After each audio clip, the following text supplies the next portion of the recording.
Welcome to Teed Off Dad, the new podcast where the fairways are long, the patience is short, and the stories, well, they're endless. I'm your host, Rich, a middle-aged dad with a golf obsession, a growing handicap, and a family that keeps me on my toes, on and off the course. Each week, I'll take you through my latest rounds, the highs, the hazards, and the hilarious moments in between. Because let's face it, life's a lot like golf. Unpredictable, frustrating, and very occasionally brilliant. One dad, one handicap, endless stories. Let's tee off. So a quick update on the resolution I made from the previous episode 4. Now, I don't know why I picked this, but I thought if I give myself a target, something to aim for, and then maybe I'll start to hold myself responsible for it. So, my plan was 45 holes of golf before the end of August. Now,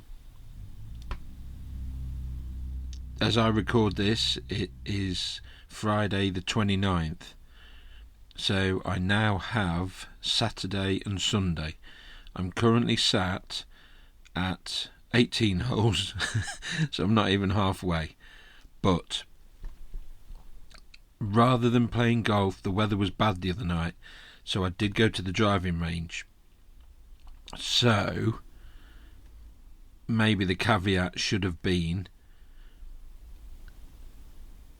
either 45 holes of golf, or for every hour I do at the driving range is the equivalent of 9 holes, because I paid for the hour and I think I hit 100 balls, practicing shots and so that. And I'm in my head I'm currently at an hour on the driving range, 2 9-hole rounds, so therefore I'm going to push it that I'm at 27, so I just need 18 holes to stick with it, and then next month I start again.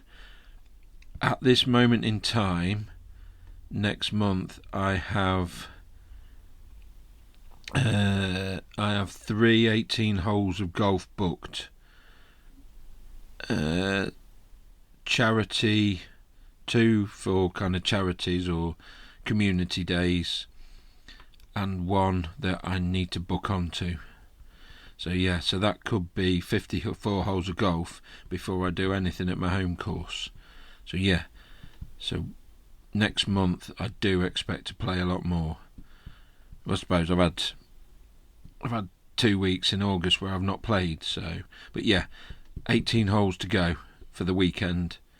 So it's Friday night. I know the wife and kids have got loads on this weekend, but if I can sneak out go early doors, get 9 done, and then sort what we need to do with them on Saturday and Sunday. I know Saturday's the busy day, Sunday, or could I push it to 18 on Sunday? I don't know. But currently 2 lots of 9 and an hour on the driving range is where I'm at. So watch this space. 2 days to go. Will I do it? Will I disappoint myself? That's the question. Will I disappoint myself?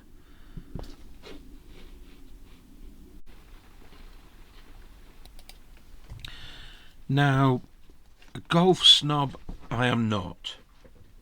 I do think golf etiquette has a lot to be desired at the moment. Now, golf is appealing to a younger audience, and that's great. Everybody wants people, the game to grow. But as that's happening, there seems to be a lot of money made out of growing the game. Now, I see that and I understand that, but there still needs to be rules. Now, as I've said before, the 2 courses where I play, you've got the full championship course, which is the expensive one, really well maintained, most of the course is immaculate, and then you've got the kind of the pay as you play, which memberships I have for the 9-hole Eagle. Now, it's a lovely little course. If you've got a couple of hours, you can drop down, pay your fees, jump on the course, 9 holes of golf, have a laugh, and then you've still got loads of time left to do in your day. But it seems like there's a lot of people, and the snob bit is, as you walk round, I see a lot more T-shirts and non-golf shoes at the minute. Now, fair play, if the course are happy with that. But it's then you can start to see it's not just an attire attitude, it's then also the way they play and what they don't do or what they do. And I do think this relaxing is cause of a relaxing standards on the golf course.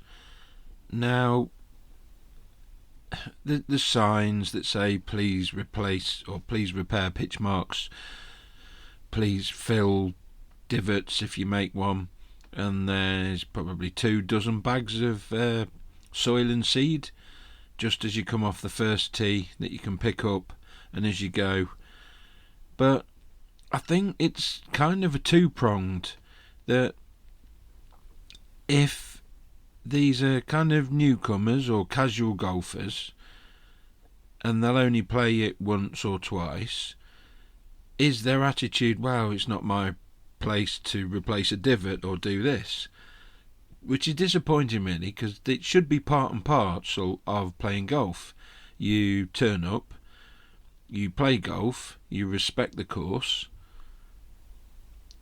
and yeah, it's just that. But I just feel there's just none of it. Like the tee boxes, I don't think anybody, for even, to be honest, the greenkeepers, but I don't think anybody's replacing divots on the tee boxes. Nobody replaces divots on the fairways. Pitch marks aren't being repaired on the greens. Now, it's been dry for ages and the greens have been watered, and the majority of the greens are lush and reasonably quick for saying how green they look. But the ball lands on there and they do leave a mark, but people just aren't repairing them, and it just gets frustrating, because you're paying to do something, you've physically made the effort to get out of bed or stop doing what you're doing, grab your clubs, get changed into something to play golf and play golf. Now, the effort that should then continue round the round, you make the effort to find your ball, to hit the ball, well, just make consideration of the course. Just if you hoik a massive divot, then go and find it and just put it back in the hole. It's better than leaving a big hole, and then if you don't find it, next time it gets mowed, the divot that has gone is then chopped up into little pieces and you've now got a hole.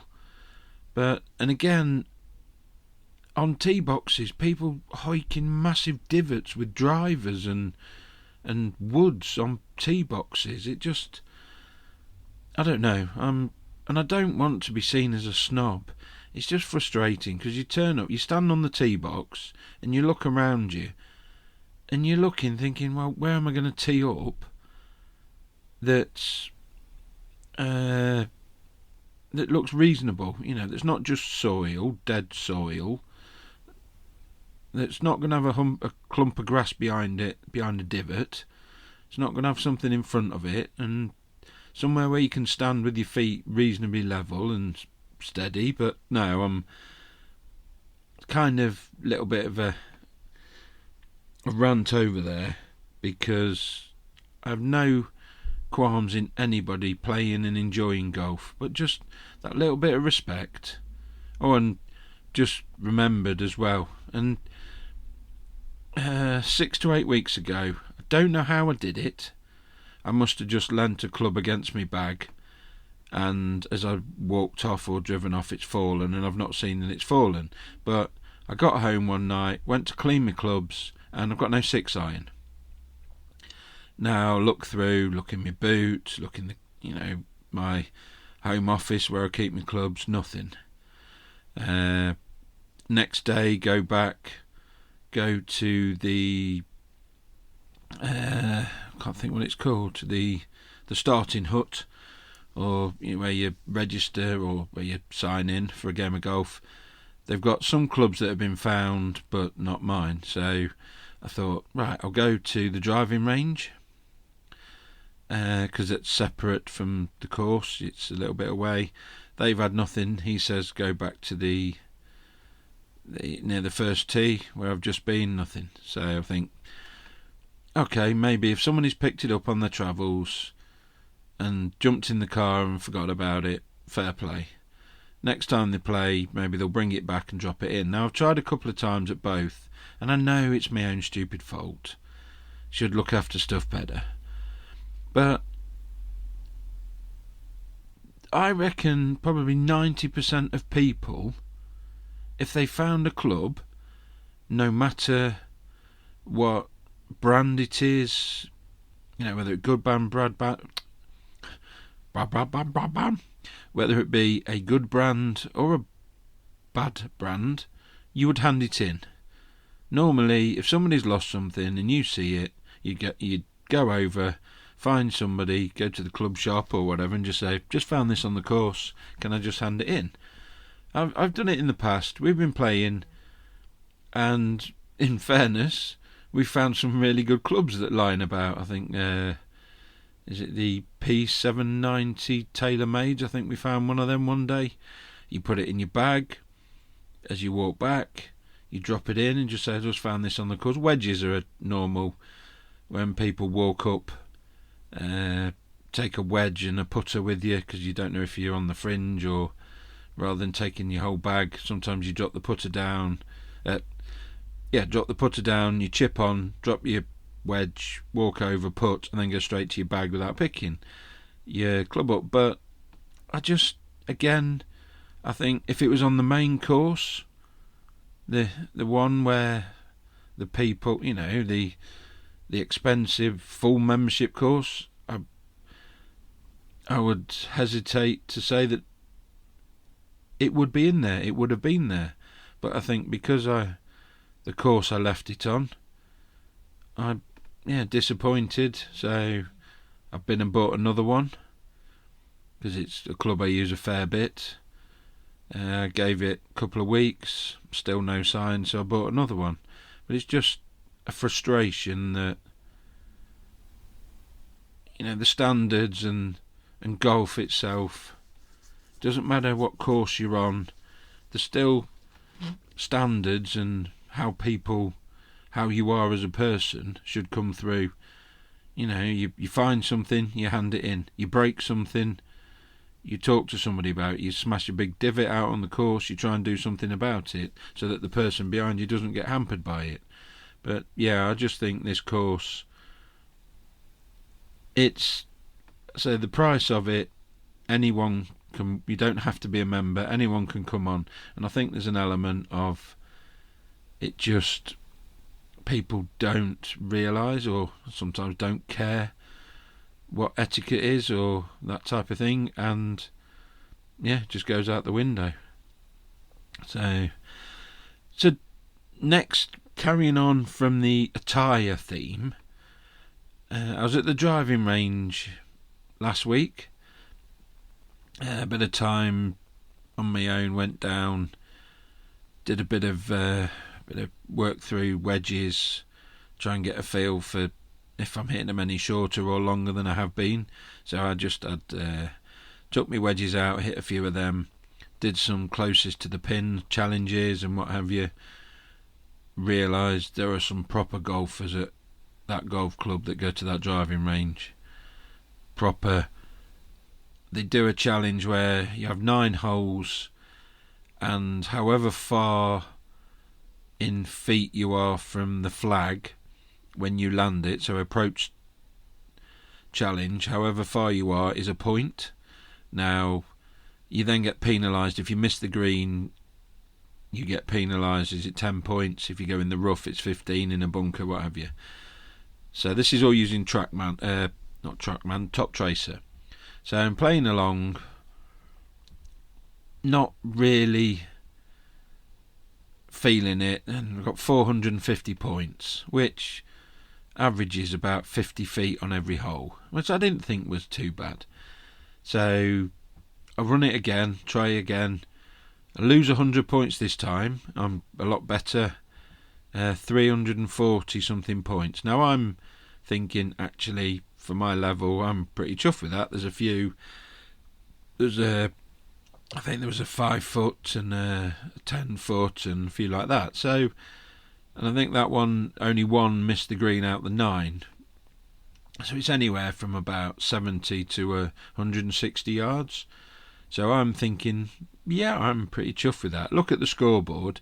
Someone's at 60 points. 66 is it? And I'm thinking 9 holes. And that's a proper player. Anyway, I've digressed actually. I started off with the driving range and I've gone down a whole different tack than where I was starting. But, so driving ranges. For me, go to the driving range. Clothing wise, we have top tracer that is kind of a covered, so an open front, 16 bays, just hit out into various targets, and there you go. Now, so shorts, jeans, trousers, they're all, you see the whole range of. There's a bit of a bar where you can have a drink and a pizza, and it's, go with your mates, really good time. But the one that got me the other day, and this is by no means a slight or a criticism, I was 2 bays away from a chap, and he was full golf attire. Now, I don't know if it was his warm-up before he went out on the course, or if he was just coming to the driving range, but he was wearing his golf shoes as well. Now, it made me think, because I was a bit like, golf shoes. Alright, so when I went to get a drink, had a walk down, and then instantly I'm looking at people's shoes then, seeing lots of trainers, different trainers. Could they be golf shoes? Because, the new Nikes and Adidas, there's a lot that are very trainery golf shoes. But I think what probably stood out is he was wearing a really nice looking pair of FootJoys. The leather, like kind of the ones you expect the pros to wear historically. So I'm looking, thinking, is he getting a benefit? Are they gripping? On the AstroTurf. Is he taking it that serious? And is it doing him any good? Does he notice a difference if you practice in golf shoes as opposed to practice in normal trainers? Does it feel different? Do you feel your feet slip if you've not got the spikes or the grips? I don't know. I understand, jumpers and things that you wouldn't wear on the golf course that could get in the way. But it's just challenged my way of thinking that if you're taking it seriously, is that serious? Or is that kind of next level that you go fully prepared? Because I know I've seen a lot of memes about golf being the only sport where you dress up for the sport, to watch the sport. There's a lot of people when not the Masters or some tournaments even live at JCB near us, that they go and you look round and polo shirts, shorts, golf shoes. You wouldn't wear football boots to go and watch a football match, but it's acceptable to wear golf shoes to go and watch a round of golf. I'd be interested to know if anybody that's listening has any thoughts. Have they done it? Have they noticed a difference? Or am I just at a point where I am not at a level where it does make that much difference? Maybe if I'm playing more and my handicaps keeps lowering, I would be at a point where you would notice the difference when you're setting up and you're swinging, as to wearing golf shoes or normal trainers. I don't know. It's an interesting one. And I say, I'm not knocking. There's not any part. I'm just intrigued, really. Does it improve the practice? Because I know when you train for football, a lot of the time you'll wear football boots and football kit. Train for cricket, you wear not necessarily white, but you will wear the kit. You will wear your cricket shoes. And is that just an extension of that? So practicing on the driving range, if that's what you're doing, do you wear your full golf kit and practice as you play? Yeah, is it that kind of thing? Does it work? Does it give anything benefit? I'd like to know.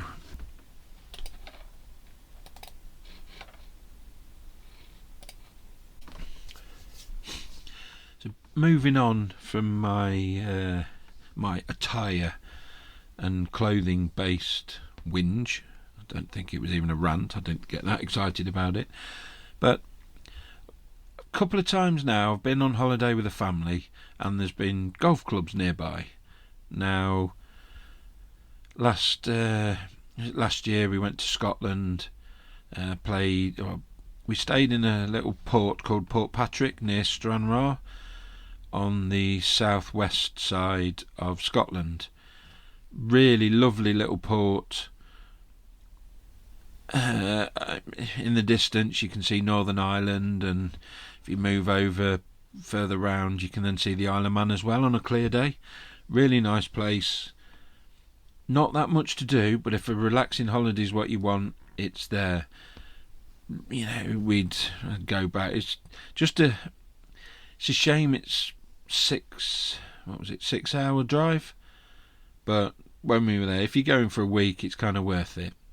Now, as part of that, my parents and my wife's mother gave me some money for my birthday partway through the year, so at that I saved it up with the intention of playing golf while I'm up there, because I know it was a second time we've been there and it was a really nice course that I'd noticed, so this time I made the effort to go up.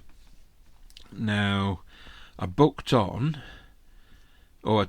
before I booked on, I rang up the club shop, because I didn't take my clubs with me. It's one of those, space is at a premium when there's 2 teenage daughters and 2 adults going on holiday in a normal saloon. So yeah, decided not to take the clubs.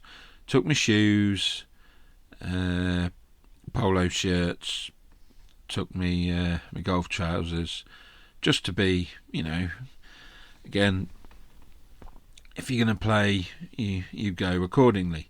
So rang up just to double check with the club shop. Could I borrow a set of clubs? The chap was, yeah, just let us know. No worries, we're open. Just when you book your round, just give us a nudge that you want the clubs, and we'll get a set ready for you. So I was probably a little bit cheeky that I'd seen an advert for Golf Now, so I downloaded the app, and they do, I think, hot deals on the app, where at certain quiet points in the day, golf clubs advertise around golf at a lot cheaper than the normal cost to play around. So it's only, you're not talking massive money, but when you're looking at hiring clubs and a trolley and paying for the round, it gets expensive. So I did that, rang up the shop, told them what time I was teeing off. I think, what was I, something like a 2 o'clock tee off, all good. Went up, picked up my clubs. I was massively impressed with the clubs I got. I think I'd got a decent Titleist golf bag. I'd got a Stealth driver, a Stealth 3-wood, and ping irons, and a Scotty Cameron putter. So I'm looking at that thinking, wow, I've fallen on my feet here. I might be able to play a decent round anyway. So all good. So go out, play, really nice course. A few it's one of them courses where I think you have to play it twice. The first time you go round, you're kind of feeling your way round. There's a few blind tee shots where you're going up and over, like up and over mounds, and there's a tee shot where you're heading down houses to the left with the fence, and you don't really see where your ball goes. You see where it is in the air, but then you have to kind of either go right onto the mound or forward just to see where you land. So as long as you know what direction, but generally really nice. The views on a nice day, I think verging on epic. You stand overlooking the sea, looking out there. Just, yeah, I'd highly recommend. The course was called Portpatrick and Dunsky, and having a reasonable set of clubs to rent, you know, that I was playing with, I think that just capped it off for me. Played reasonably well, enjoyed myself, and yeah, that's on my would love to go again. I think somebody I saw on TikTok played the course. I think it's the 13th, and you tee off from an elevated position where you look on the elevation, you've got the rocks, you can see down into the harbour, see out into the sea. There's then like a little cove with a not so accessible beach, and it just, the whole plays down the hill with the sea to the left. And when I say down the hill, it is probably, I don't know, the height difference got to be 100 feet from the tee down, if not more. So if you catch a decent driver or a decent 3-wood or whatever off the tee, you know, you will go a fair distance. The only downside is the next one is back uphill. But overall, really like the course, highly recommend. And this year we went to Scarborough. Now I'd noticed again, didn't take clubs, noticed again there's 2 clubs in Scarborough, and then just a bit further down you've got another golf course at Filey. Then you've got Bridlington, a couple of courses at Bridlington, and then course at Flamborough Head. So my thought was, we were staying up the north end of Scarborough. There's North Cliff Golf Club. I thought I'd go down, went in, asked if it was possible to rent clubs. He was, yeah. So I said, all right, so if I'm booking around in a couple, he says, yeah, give us a couple of days notice, we'll cobble you a set together, get you a trolley, and then we'll get you out there. So I'm feeling positive, looking at it, and he says, oh, one thing, when are you looking to play? And I said, well, with everything, probably afternoon. He says, I really, you need to have, we don't let people rent clubs after 1 o'clock, because then if the club shop's short and there's no way of returning them. So I was a little bit, not really, I don't know if I found it a little bit not inclusive, or just telling you when you can play and when you can't. So in the end I didn't play, because what we got planned with the family, it just didn't suit, you know. When we went out in the morning somewhere, 1 o'clock's a bit of a push, but then so I didn't play. They look really nice courses, but on our travels, I think there's a lighthouse at Flamborough Head, and we had a look, and I looked at the golf course, and even my wife looked at me and said, if you're going to play this one at some point, I would love to come with you, because them views are breathtaking. And we stood on the road looking over the course, and looking over the North Sea, North Yorkshire, over the sea. Just again another course, you look out there, it looked in really good condition from what we could see, but just one of those, a lighthouse behind you, sea on the side, and you say, took something for the wife to even offer to come out for a round of golf with me. So again, another one. Can't fault the look of the courses out there, but I think I've got, I think the course at Flamborough Head is now on my would like to playlist for the future. Look really nice.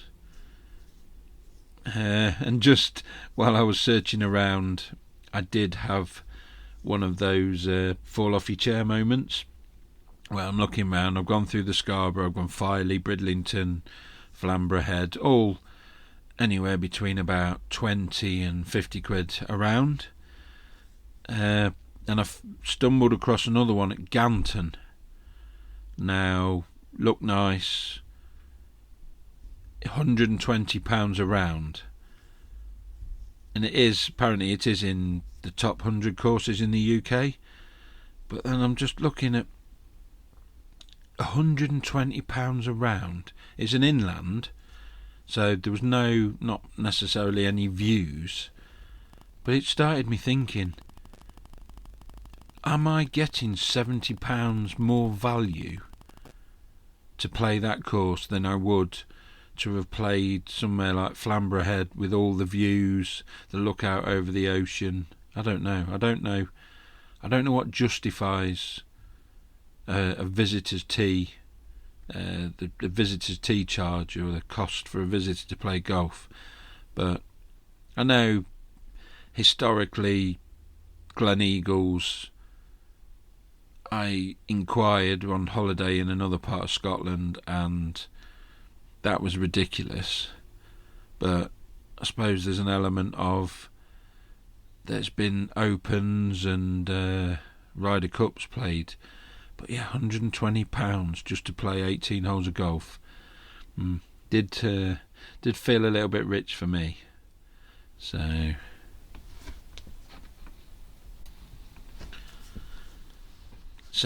the answer that everybody's waiting for: I didn't play any more golf in August. It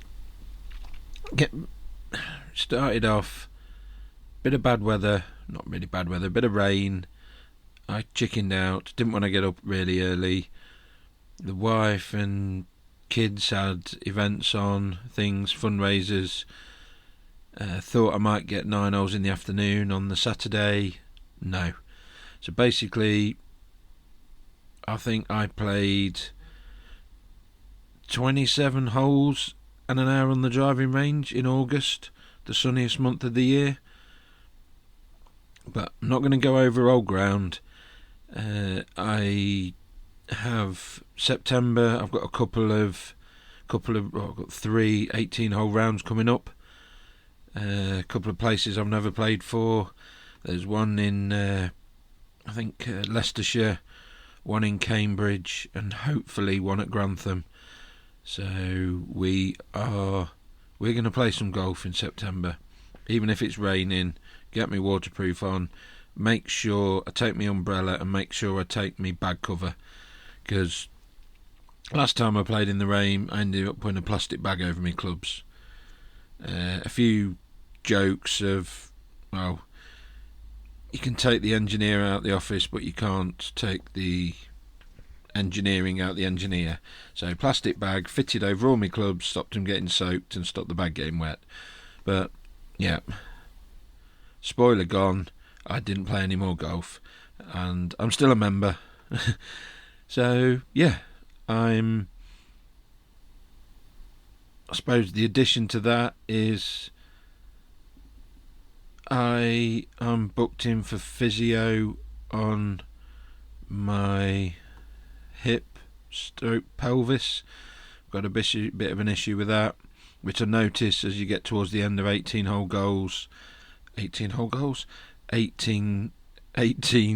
golf holes, where I start, I think the body doesn't move so much, and I start hitting left, start on line and drifting left, and I think that's just the way I'm not turning because of my hip. But I'll battle through it, I'll carry on. I should, yeah, so I've got 3 rounds coming up in September. First goal is beat 100 on all 3 new courses, never played them, but yeah, I want to be below 100 on all 3 of those. and I want to get some decent points. One of them is a Stableford, so get some decent holes. If you can have the blow-ups on one hole, just if it, I know that's not how to think about it, but if one goes bad, try and make that the bad one and progress on to the others. Onwards and upwards. Next time, I'm hoping there will be a bit of a review on the Leicestershire course. That should be a good one. So yeah, watch this space. So that brings me to the end of another episode. Massive thank you to everybody that stuck with it and is still listening. I'm available. The podcast is available on Spotify, Amazon, Apple, and lots of other podcast servers that I wasn't aware of. So yeah, massive thank you to everybody. Downloads are creeping up, which again, still amazes me. So yeah, for any suggestions or comments, please feel free to email me at teedoffdad@gmail.com. You can also find me on X at teedoffdad, and on TikTok, which I'm a whole lot more comfortable posting on, at teed.off.dad.